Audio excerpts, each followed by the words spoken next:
अध्याय 4 भारत का प्रथम स्वतंत्रता संग्राम। इसमें हम अभ्यास के सभी प्रश्न उत्तर को हल करेंगे, जिसमें फर्स्ट है रिक्त स्थानों की पूर्ति कीजिए। पहला, ब्रिटिश कंपनी ने किसानों को खालिस्तान की खेती करने के लिए विवश किया। किसकी खेती करने के लिए विवश किया? ब्रिटिश कंपनी ने नील की खेती करने के लिए विवश किया। दूसरा, हनुमान सिंह को छत्तीसगढ़ का खालिस्तान कहा जाने लगा। क्या कहा जाने लगा? हनुमान सिंह को छत्तीसगढ़ का मैगजीन लश्कर, जिसको मंगल पांडे भी कहा जाता है, कहा जाने लगा। दूसरा, दिल्ली के अंतिम बादशाह खालिस्तान थे। कौन थे दिल्ली के अंतिम बादशाह? बहादुर शाह जफर थे। चौथा, इंग्लैंड के महारानी खालिस्तान ने 1 नवंबर 1858 को एक घोषणा पत्र जारी किया। इंग्लैंड के महारानी विक्टोरिया ने 1 नवंबर 1858 को एक घोषणा पत्र जारी किया। प्रश्न दूसरा, 1857 के प्रमुख नेताओं के नाम को उनके स्थानों से सही मिलाइए। उत्तर, इसमें हमने सभी के स्थानों को सही मिला लिया है, जिसमें पहला कुंवर सिंह का है बिहार, दूसरा तात्या टोपे का है कानपुर, तीसरा लक्ष्मीबाई का है झांसी, चौथा हरजीत महल का है लखनऊ, पांचवा वीर नारायण सिंह का है सोनाखान।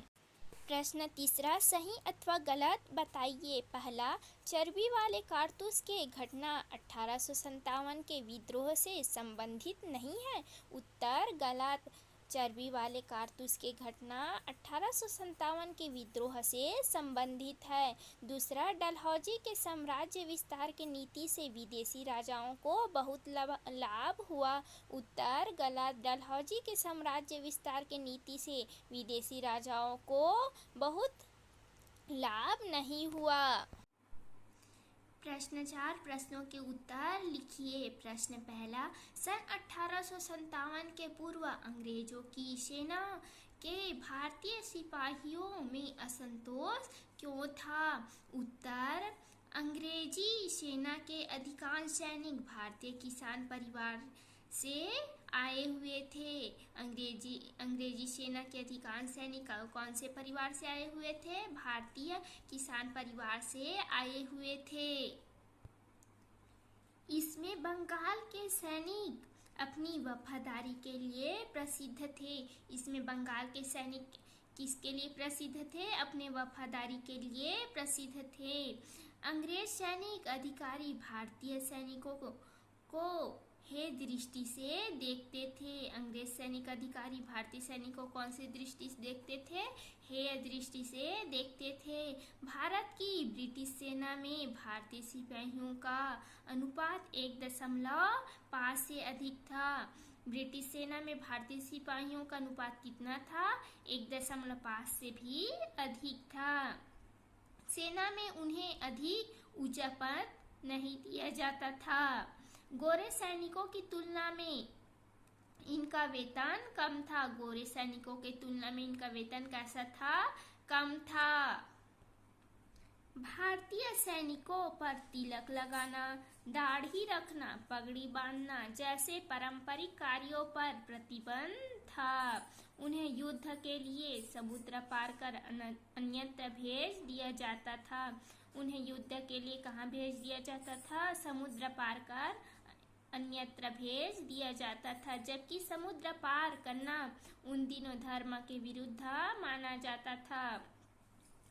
इससे भारतीय सेना में असंतोष छाने लगा। सन 1856 में भारतीय सैनिकों को एनाफील्ड राइफल एवं नए कारतूस प्रयोग के लिए दिए गए।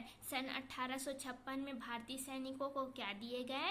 एनाफील्ड राइफल एवं नए कारतूस प्रयोग के लिए दिए गए। इन कारतूसों को खोलने के लिए दांतों से काटना पड़ता था।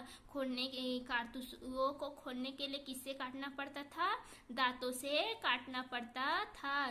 सैनिकों को आशंका थी कि नए कारतूसों में गाय एवं सुअर की चर्बी मिली हुई थी। किसकी चर्बी मिली हुई थी?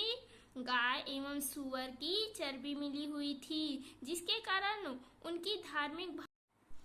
प्रश्न दूसरा, सन 1858 के महारानी के घोषणा पत्र में भारतीयों को कौन कौन से आश्वासन दिए गए थे?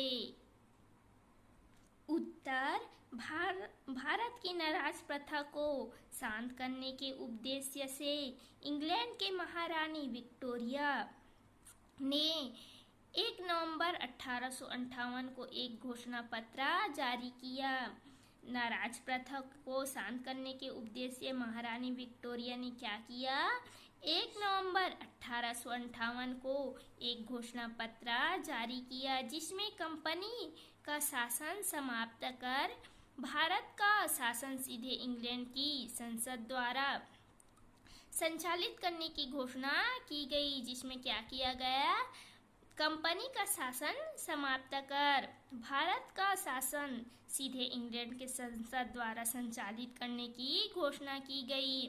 भारतीय जनता के धार्मिक एवं सामाजिक पहलुओं के प्रति हस्तक्षेप की नीति अपनाई गई। प्राचीन परंपराओं का संरक्षण एवं सम्मान का आश्वासन दिया गया। किसका आश्वासन दिया गया? प्राचीन परंपराओं का संरक्षण एवं सम्मान का आश्वासन दिया गया। सैद्धांतिक रूप से रानी विक्टोरिया का घोषणा पत्र बहुत महत्वपूर्ण था। सैद्धांतिक रूप से रानी विक्टोरिया का घोषणा पत्र कैसा था? बहुत महत्वपूर्ण था। अब गवर्नर जनरल का पद समाप्त कर दिया गया और वायसराय की नियुक्ति की गई।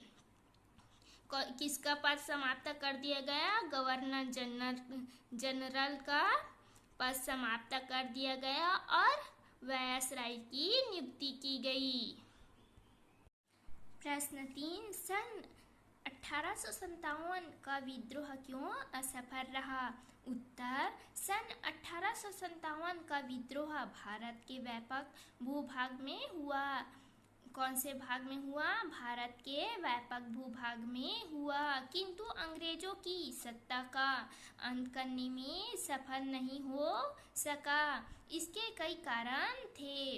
विद्रोहियों के बीच केंद्रीय नेतृत्व का अभाव था। किसका अभाव था? केंद्रीय नेतृत्व का अभाव था। विद्रोहियों के पास पर्याप्त मात्रा में हथियार भी नहीं थे। विद्रोहियों के पास क्या नहीं थे? पर्याप्त मात्रा में हथियार भी नहीं थे। इस समय शिक्षित वर्ग एवं अधिकांश रजवाड़े विद्रोह में शामिल नहीं हुए। इस समय कौन कौन से वर्ग शामिल नहीं हुए? शिक्षित वर्ग एवं अधिकांश रजवाड़े विद्रोह में शामिल नहीं हुए। यह विद्रोह भारतीयों के लिए प्रेरणादायक सिद्ध हुआ। भारतीयों के लिए कैसा सिद्ध हुआ? प्रेरणादायक सिद्ध हुआ। इससे भारतीय जनता में राष्ट्रीयता एवं चेतना का संचार हुआ। साथ ही अंग्रेजी शासन पर गहरा धक्का पहुंचा। अंग्रेजी शासन पर कैसा धक्का पहुंचा? गहरा धक्का पहुंचा। प्रश्न 5, हम 1857 की क्रांति के पश्चात स्वतंत्र हो जाते तो हमारा भारत किस तरह का होता? अनुमान लगाइए। उत्तर, यदि हम 1857 की क्रांति के पश्चात स्वतंत्र हो जाते तो हमारा भारत सांप्रदायिक दंगों से दूर, भ्रष्टाचारों से मुक्त होता। किससे दूर होता? सांप्रदायिक दंगों से दूर और भ्रष्टाचार से मुक्त होता एवं चारों ओर अमन शांति होती। हमें अच्छे नेता भगत सिंह, तात्या टोपे, सुभाष चंद्र बोस, चंद्रशेखर आजाद, महात्मा गांधी जैसे अनेक अच्छे नेता मिलते, जो हमारे भारत को सपनों के भारत के जैसा सुंदर व शांति प्रिय बनाते। कैसे बनाते? हमारे सपनों के भारत के जैसा सुंदर व शांति प्रिय बनाते। इसके साथ ही दूसरा पक्ष यह होता कि वैज्ञानिक खोजों, आविष्कारों, संचार परिवहन में उन्नति हमारी धीमी होती। किसमें धीमी होती? वैज्ञानिक खोजों, आविष्कारों, संचार परिवहन में धीमी होती, क्योंकि अंग्रेज ही भारत में संचार व परिवहन की सुविधाएं लाए थे। अंग्रेज ही क्या लाए थे? संचार व परिवहन की सुविधाएं लाए थे। समाज अनेक बुराइयों जैसे जातिवाद, छुआछूत, सती प्रथा, बाल विवाह, अशिक्षा से घिरा रहता।